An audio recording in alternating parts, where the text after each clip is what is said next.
the last chapter of the Bible, Jesus repeatedly says that he is coming again soon. And until he comes, we have a mission. That mission is to make disciples. That mission is to bless our community and to love the people around us like Jesus has loved us. And so that is why we are launching an initiative called Until. It's an initiative to raise the necessary resources to finish the campus so that we can make disciples for as long as we can until Jesus returns. So thank you so much for joining in with this. Really grateful to you for taking the time to be part of this conversation. This video is specifically for those of you who are not able to come to one of the in-person vision meetings. We had a number of them, but if you weren't able to make it, we want to just make sure that you have access to this information and that we can try to do it in as personal way as technology allows us to do. So really grateful for you. I think this will be a good investment of your time, especially if you are invested in the life and the heart of Ironwood Church. Now, if you happen to just be coming across this video and you're not part of Ironwood Church, thanks for listening in. But this video really is for the people who call Ironwood Church home, who love what God is doing in and through our church here in the Southeast Valley. So grateful to you. So let me just tell you about the project that we're doing that's under this Until initiative. And as I get into it, it's maybe helpful to hear the backstory. So the backstory on this is in the spring of 2025, we as elders went away for a weekend to try to pray through what the next season of life would look like for our church. And as we did that, we came out of that retreat with really a couple of big things that we're praying for. The first one is that we want to continue to be a church planting church.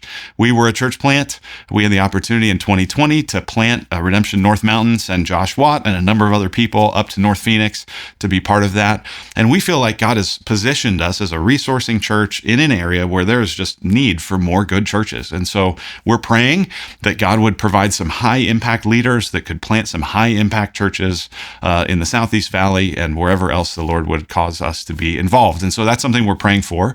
The second thing we came out of that retreat, though, was this desire to try to say, what would it look like to finish this campus?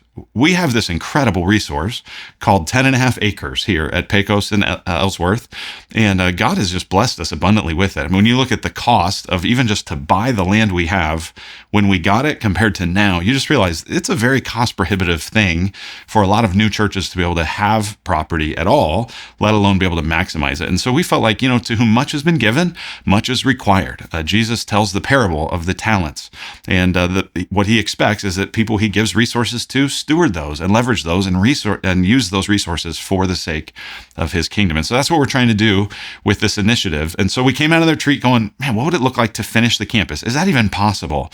What would it look like to maximize every square foot of the property that God has entrusted to us? So as we started to explore it and look at it with our architect, as we started talking and praying even more as an elder team, we went, you know what? We think this is now. We think this is the time. We can pursue this.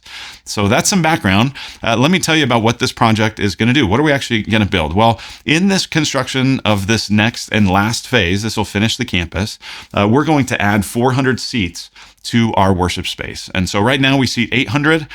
This will expand it to 1,200. And the way that works is on the eastern wall of the box, the worship space we have, that wall was actually built originally to be torn down. The rest of it is that cinder block that goes around. But if you pay attention on that eastern side, it's a corrugated metal wall. And so this is pretty cool how they'll do this. They'll actually construct the new addition and get that almost totally finished, so we won't have to be disrupted from holding weekly worship services there. And then the last thing they'll do is tear down that wall. We may have a week or two of disruption, but it's going to be really a pretty seamless process. So we're excited about that. That'll expand, like I said, about 50% to 1,200 seats in that room, and that'll be really, really great. So you can't expand the worship space by 50% and not have a pretty proportionate thing on the kids space. And so that's the next piece, is we're going to build 6 new kids classrooms. I'll show you in a minute where these will lay out on the campus, but these 6 new classrooms will allow us to be able to continue to grow that kids ministry.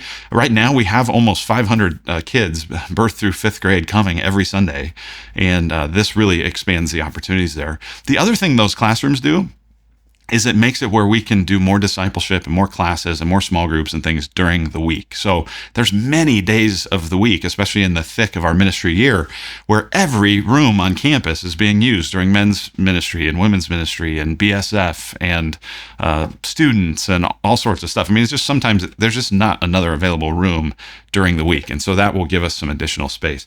Another thing we're going to do is create a new additional adult classroom. And so this is a little bit like room 100. That's the room that's off of the lobby, you know, the one that has couches and comfy chairs.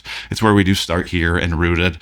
And we just realized we could really benefit by having another adult ministry space, a space for training, a space for more Start Here, get acquainted with the church type things, a space to hold more Exploring Christianity classes, the whole spiritual formation path, all that sort of stuff. So that will be a really great space. And then we're going to construct a student building. So part of that kids wing that we're going to expand will include a 400-seat space specifically for students to be able to use on Wednesday nights, but it'll also be an environment that we'll be able to use for large group stuff with kids on Sundays. It'll be a mid-sized space. If you kind of imagine this, we got the big space now with 1,200 is what the box will be.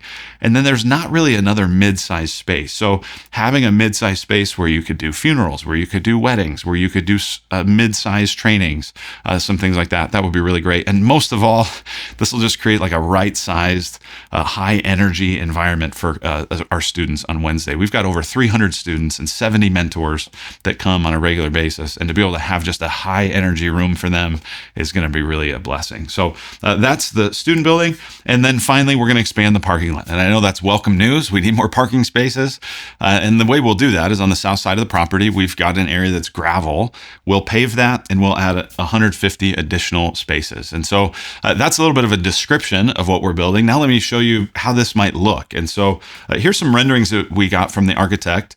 The first one is like just a sky overview. You can kind of see this is what the whole campus would look like. It's more helpful if we highlight the parts that are new. And so looking at that highlighted part on the right side there is where you see the box is expanded and the lobby is expanded. You know, because you're adding more space, you also need to add more entrances and more flow.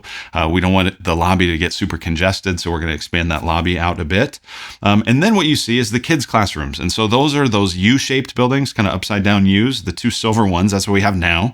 But the new orange one there that you see that's highlighted in orange, that's where there'll be the adult ministry classroom, the kids spaces, and then you see jutting out where it's more of a box, more of a square, is that 400-seat student building that'll be part of that whole design. And so get to preserve the basketball court, get to preserve quite a bit of the grass, but we'll build it out on that that southwest side. And then the last part you see on the left is that's where we're going to pave that parking. So to give you a different angle at this is the overhead like floor plan type view, gives you a bit of a sense of it. A couple of things just to point out here is in the middle of that picture, you see a little small rectangle of orange and then a gap and then the kids building. That small little rectangle, that's actually a couple of restrooms that'll have some outdoor access. So when we're doing outdoor events, rather than having to come all the way inside to use the restroom, it'll be right there. The other thing just to point out is that we are going to be moving the nursing mom's room into a smaller room that'll be right off the lobby. And what that will do is make it where what's currently the nursing mom's room, we'll be able to expand the kids' check-in space. So because so many families will be coming, just need to have a little bit better flow. So that's a bit of how that will work. Let me show you now some renderings of like how this might look more visually. And the first thing is, this is imagining you're coming up on that east side. You see the Ironwood tree there on the left. And basically what you have is the lobby and the box have now popped out all the way to the sidewalk. We don't need to adjust the sidewalk, thankfully, but we're just going to pop those out a bit to create that extra space. Now we're like headed into the box, and you see that little toddler there on the bottom left in like pinkish, orangish shirt. Pay attention to that little guy, because we're gonna kind of follow them along the way. So you're just walking in toward the lobby. And then here you go, you're walking in, what's straight ahead is that new lobby expansion. So where it's popping out there, you see the little guy we're following there on the left. I think that might be Seth Trout sitting there on the concrete bench, I'm not sure. But you're headed into that new lobby space. And now here we are standing in that new part of the lobby. We're looking out towards where the basketball court is. But if you look to the right of the picture, you can actually see that's back where the restrooms are. And this is the new spot where you'd be able to enter into the lobby and then enter into the new opening into the box. And so this is now, if you're back across the lobby, you're more like where the info desk is, and you're looking out toward that parking lot, toward that expansion. And just to, again, give you a little bit of a feel of how that feels. So very consistent with how our current space is, but just with more room and more flow, and should make things easier to get around. So this then is what it would look like inside the box. And so you're going to see it's just like aesthetically going to look very, very similar, but it's going to be wider. Next time you're in the box, just pay attention to where the sound booth is. The sound booth, which is right now, like in the back right of the room, that's going to, like we're not moving the sound booth, but instead, because of the expansion, instead of being in the back right of the room, it'll essentially be like in the middle of the room. And so this is a picture more or less from where that sound booth is. So you just see this looks very similar. It's just wider, the ability to reach more people, fit more people, and have them hear about Jesus. And so that's pretty exciting. So that's the lobby and the box. Now, as we're headed out towards where that new kids classroom is, this is a rendering that's imagining you're in the current breezeway. Now, in our current breezeway is like cafe tables and chairs. This picture has couches, but you're in the same spot. This is where we like do pictures on Easter and stuff like that. And this is looking out towards that on the left, that new kids and student space. And so this is looking at that. You can see just like, okay, you're headed in here. On the right up ahead is another one of those breezeways. And as we go into that space, you're standing now in the new breezeway. Those glass windows to the right, that's the adult ministry, room 100 style room where we can do some adult stuff. And so then the kids stuff is straight ahead and the student thing is to the left. Now, you see the little bridge there on the left half of the picture, and there's a guy standing with his hands on his hips, on that little bridge across the grass. Pay attention to that guy. You're going to want to locate him in the next picture, because essentially what this rendering is going to do is kind of flip around. You're now on the other side of him, and you can see him still standing there on the bridge on the left side. Now we're looking back towards the basketball court, and on the right side is that student building. And again, just similar aesthetic. Just will feel really comfortable and really consistent. And then this is one last picture to show you. This is what it would look like inside that student building. So again, flat floor, chairs, can put tables in there, can use it for a lot of different things. But this is what that space would look like. So so there's a little bit of a tour of a rendering of what that will be. And certainly if you have questions, send me an email. It's just luke@ironwoodchurch.org if you have specific questions about some of the building things or the things that you see there. So that is what we're planning to build. Now, the big question that always comes up is like, well, how much is that going to cost? And how does this work? And can we afford it? And what does that mean? So here is the total project cost that we're estimating for this project is $13.25 million. Now, that number comes from the contractor that helped build our building that we're in now. And when they built our current building, they actually finished it on time and under budget. Now, we can't guarantee they'll do that this time, but I say that just to say these folks have a track record. They know the kind of materials we're using. They know what this property and space is like. They've also, in that $13.25 million, left a significant margin for cost different things that change, right? As supplies and as, steel and those things. We don't know what's going to happen with that. So we have some margin in there. That also includes all of the furniture, all of the new lighting, all of the new sound system stuff, all of the, total finish production, all the things comes out at $13.25 million. Now you go, that's a ton of money. Like how do we think we can afford that? Well, here's how that begins to break down. Is what we are going to try to do is to give an extra $6.25 million beyond what our normal giving is, beyond what our normal budget is. That's how much we're going to try to raise as a congregation, $6.25 million given. Then we've already got about $1 million in our savings that we'll be able to contribute towards this. And then we've already talked to our bank, and they've told us that they would feel really comfortable about letting us borrow an additional $6 million. We currently have a mortgage on our current current property of about $6 million. This will put us at about just under a 20% debt to income ratio, which we feel like is actually a pretty conservative place to be. We know some churches that go as high as 30%. That's more than we feel comfortable with. And so the bank feels good about this based off our cash flow and our assets. We feel like this allows us to be in a position to move forward on this project, keep growing as a church, while continuing to be able to invest in ministries, hire the new staff we'll need as the church grows. This puts us in a good place to do that. So with that in mind, we then have actually two goals, two things we're aiming at. The first one is this. The first goal is 100% engagement. 100% engagement. What do we mean by that? Here's what we mean. We want everyone who calls Ironwood Church home to ask the question, what does sacrificial generosity look like for me in this season? Now, I've talked to some people who go, you know what, you shouldn't include a goal like that because you can't really measure it. You know, who knows if everyone's going to pray that prayer. And really, bottom line is you just need the money. But I think actually this isn't just about the money. It's about discipleship. This is about trusting the Lord. This is about deepening our faith. This is about walking with God through the process and through the journey. And so some people may not give, right? Like the goal's not 100% participation, as awesome as that would be. But it's 100% engagement. We want everyone who, like, this is your church home to go, God, what do you want? What are you inviting me into? How do you want me to sacrificially participate, generously participate in this project? So I just want to ask you, would you ask that question? Would you begin to pray to the Lord about that? And if you do that, then we're starting to be on our way towards 100% engagement in the project. Now, the second goal becomes, pretty obvious, and that's the goal of trying to give above and beyond our normal operating resources, $6.25 million over the next 3 years. So here's what we're asking you to prayerfully consider is in November, that's going to be our commitment month. We want to ask you to make a one-time gift in November, and then to indicate to us how much you intend to give over the next 3 years. So a pledge or a commitment. So a one-time gift plus that 3-year commitment. And the reason for the one-time gift is Jesus says that our hearts follow our treasure. And so giving, not only does it help us, get the project going financially, but it also gets our hearts engaged in the project. And so that's what we want to ask you to consider to do. November will be commitment month. During November, we'll do a series called Until.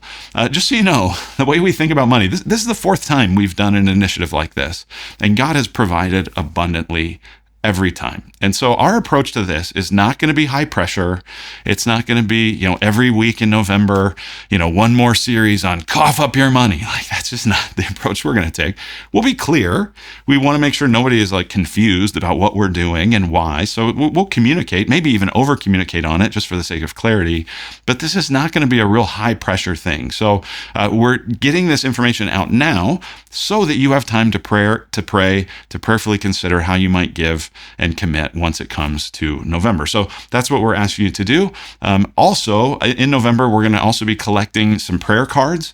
16 years ago, when our church was started, we prayed a lot of prayers. The church that sent us out, they wrote these prayer cards. Here's what we're praying for the new church. And we just thought this would be a fun season to do that as well. So in November, we'll be collecting those one-time gifts, collecting those commitments, and collecting those prayer cards. So that's our goal. I hope you will consider it. I hope you'll be part of it. And as we work together in that process, God's going to provide what we need in the timing that he'll provide it. So this raises a real natural question of well, how do I figure out what to give? And that's a question that Molly and I are praying through and processing.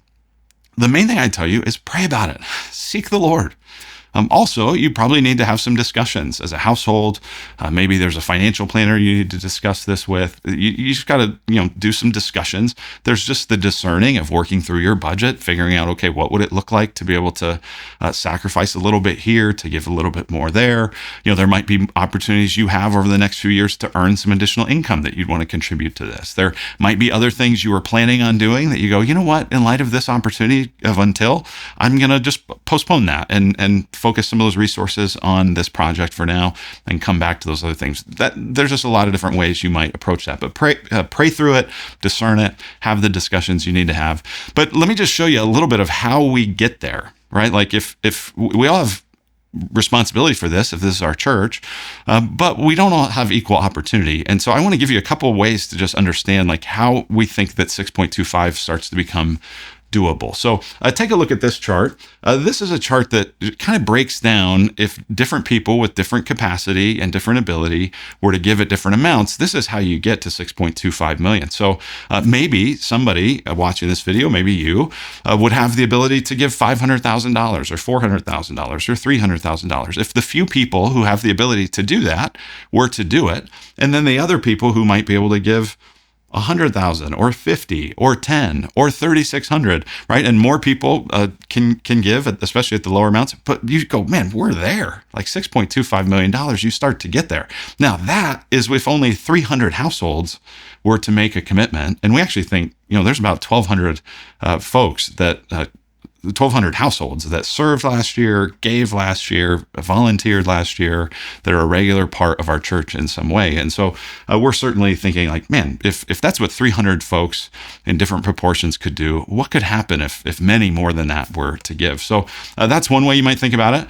Another way you might think about it, this is just kind of an interesting math thing, is that $6.25 million divided by 1,700 adults, which is about how many people are in the box currently over 3 Sunday services, that comes out to about $3,600 per adult, per person in the box, which comes out to about $100 a month. So if everyone who was in the box on a regular basis on Sunday each gave $100 a month for the next 3 years, boom, you're right there. So that's another way to think about it. Another way you might think about it that's just kind of fun is each parking space is probably going to cost about $8,000 when you think about the paving and the vegetation and the lights and all the stuff that has to happen. And so maybe one of the ways you'd think about it would be to go, well, how many parking spots do I want to pay for? So depending on how you think, that could just be an interesting opportunity. But to give you a couple of examples, if you were to give $400 one time in November and then $100 a month for the next 3 years, that actually adds up to $4,000. Some of you could give way more than that. You might be able to give $4,000 one time and $1,000 a month, and now there's $40,000. So a lot of us have just different capacity, different ability, and I'm excited. Molly and I have been praying, and we've had a little more time to process this, but we're praying, and I don't know exactly what we're going to commit, but it's going to be more than we've ever given to anything, and we are really, really excited about that because I just believe with all my heart there is not anything that will matter 10,000 years from now like the church does. And the opportunity to invest in the long-term sustainability of Ironwood Church that will be making disciples long after we're dead and gone. Man, what a privilege, what a gift. And so we're excited to be able to be part of that. So let me run through some of the questions that we've gotten along the way. I'm guessing you might have a few of these questions as well, and try to answer those. And again, if you have other questions that you would want to send in, just send them to luke@ironwoodchurch.org, and I'll get back to you about it. So one of the first questions we've gotten from folks is, when will we break ground? And this is a pretty interesting answer. So we anticipate that maybe by about next summer-ish, summer of 2026, we might be able to be through the process with the city, have permits. Like that would be technically the earliest perhaps that we might be able to break ground. Now, here's the thing. Once you break ground, it probably is going to take about 12 months for construction to happen. And by the time that 12 months is up, you need to be ready to have paid for everything in that 12 months. So essentially the answer, when will we break ground? We will break ground as soon as we think we're about 12 months away from having $6.25 million. So here's the opportunity that creates, especially for those of you who might have the ability to give a higher amount, or maybe you have more flexibility in terms of when you give. Because I realize a lot of us are going to give whatever we give monthly, and that's going to spread out over 36 months, and that's going to be wonderful, and God's going to use every dollar of it. Some of you, though, you'll buy buy your cars with cash, and you'll have more freedom and flexibility in terms of how you just do a lot of financial things. And so if you're in that situation, you might be the kind of person where you're only going to give once to it, but it might be a larger amount, or you're going to give a couple times. Here's what we would ask you to consider. If you're in that situation where you have more flexibility, we would love for you to give as much as you can of it sooner. If you could give it in November, that'd be awesome. If you could give it over the first year or so, that would be great, because what that means is we'll have enough cash to feel like, okay, enough money's here coming in that we can break ground and be ready to finish paying for it 12 months from now. So we all have equal responsibility to participate in this, but we don't all have equal opportunity to affect the timeline. And so if you are one of those folks that you have that ability, I just would invite you to seize that opportunity and to give generously and to give on the front end. And that may allow us to move into it a little bit faster. So that's the first question. Here's another question. Is giving to Until in addition to regular contributions? And the answer is yes. If you just shift your regular general giving to the Until initiative, that actually doesn't really help us because we have ongoing ministry and disciple making work that we're doing. We could just shift the money for you. We don't want to do that. So this really is asking you to pray about giving above and beyond whatever amount you currently give. Another question. How will the church stay hospitable and warm? A lot of people have asked this, and I just think the fact that so many people have asked this question tells me we're going to be okay. Because what people recognize is we have a culture of hospitality, of warmth, of friendliness. The idea that it's pretty likely that if you come, someone's going to introduce themselves, you're going to meet someone. You don't have to just be in and out unless you want to be. You can actually get connected here. And we have that culture. We're going to maintain that culture. We're going to continue to pursue that culture. We're already a large church, but a lot of people say this is a large church that feels relationally small because of how accessible leaders are, how easy it is to get involved and to get connected. We're going to continue to work to make that possible, and you will be a significant part of that, even as you show up on Sundays and greet one another and introduce people to other people and connect folks, and that's how we're going to do it. All right, so the next question is, what happens if we don't raise all the money? Here's what I'll tell you. We're trusting the Lord for the amount of money that is committed and given, and also for the timing. So we're just leaning into him and trusting him. And if less money is committed than $6.25 million, what we'll do is, as the money comes in, we'll just go, okay, what can we do? How much of this project can we do with the resources we have? We do think a lot of the project is kind of interlocking. It's not an easy project to break up and split up. But if less money comes in, then we're hoping we'll figure out what to do, and we'll trust the Lord through that process. All right, here's another question is, how do I make a commitment to Until? I hope you're asking and thinking about that. How do I actually do the commitment? How do I follow through on this? And there's two ways. The first way is to do it online. So you can go to ironwoodchurch.org/until. And at that site, you'll be able to see all the information that we distributed to people at the in-person vision meetings. There's also a video there. Would love for you to watch it. We'll link to it in the description of this video as well. That just tells the story of our church over the last 16 years. You'll be introduced to some of the people who've been impacted at every different stage of the life of the church. And I think it'll really encourage you and stir your heart and just remind you, oh yeah, this is what the mission of Ironwood Church is all about. So you can watch that and just see all the different things. Some of the information I've shared here will be on that site as well. As well, there's a link there where you'll be able to click a button that says make a commitment. And so you can do that digitally online. You don't have to wait till November. You can do it at any point before November or after November, but click that button and you can do it. So that's one way. The second way is throughout that series in November, we will be distributing these commitment cards as well as these prayer requests. So these commitment cards, I know you can't really see it up close, but essentially there's a spot for you to write in, here's how much I'm giving now, here's how much I intend to give over the next 3 years. You can seal that up, and then we'll have buckets that go around, and you can drop that in the bucket. If you make a commitment online, you can just write on here, I made a commitment online, and then you can still drop it in the bucket if that physical act of giving the thing is just a meaningful worship experience. We'd love for you to do that. The other thing we'd love you to do, and we'll distribute these, is these prayer cards. We'd love you to write a prayer request. What is something you are praying for the future of our church? And you can drop those in the buckets in November as well. All right, here is our last question. Why pursue this new project now? It's a very good question. And as we discerned it as elders, the way we felt was we've been entrusted with this incredible property and this real need to finish it. We made the decision in the spring to explore what would it look like to finish it. Well, then we got to the fall. And in the fall, we had at least 5 consecutive weeks of record-breaking attendance. And we started to go, oh, wow. Even if we were to add services at some point down the road, we just need more space. And God is doing something here. And so that's one reason, is it just we're starting to outgrow what we currently have. But also from a stewardship standpoint, from a responsibility standpoint, we've been entrusted with this project. The costs of construction are only getting bigger. They're only going up. If we wait on this, it's only going to cost more.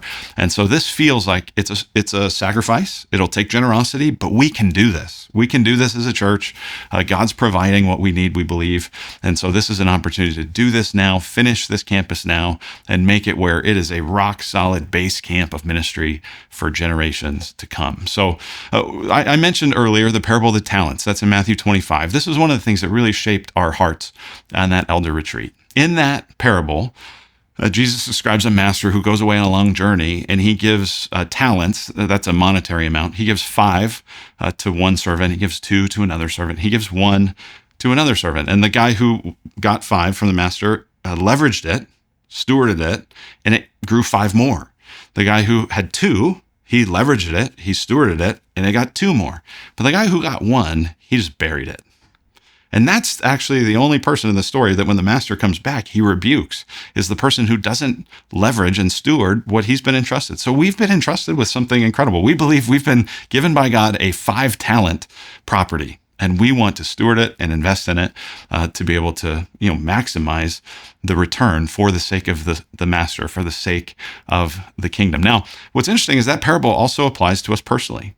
You might personally have been entrusted with 5 talent resources. You might be, on the other hand, entrusted with 1 talent resources. The issue is not how much money has God entrusted to you, how many resources has God entrusted to you. The question is, what will you do with the things God has entrusted to you? And we just want to invite you to prayerfully consider significantly investing those resources for the sake of this project, for the sake of the gospel in our city, in our community.